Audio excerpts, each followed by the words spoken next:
6 minus 1 bracket 6 minus 1 is equal what?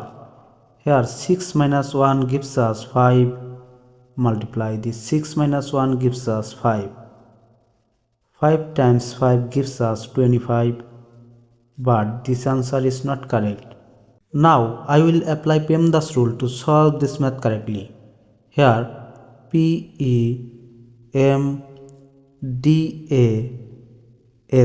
PEMDAS.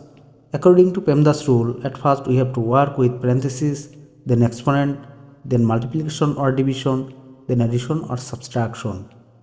Remember, multiplication and division have same priority. For this, we have to work left to right. And addition and subtraction have same priority. For this, we have to work left to right also. Therefore, at first we have to work with this parenthesis. Here, this 6 minus 1 multiply this 6 minus 1 gives us 5. According to the order of operation, now I have to work with this multiplication because multiplication have higher priority than subtraction. Therefore, here this 6, this minus 1 times 5 gives us minus 5. 6 minus 5 gives us 1. And this is correct answer. Thanks for watching the video.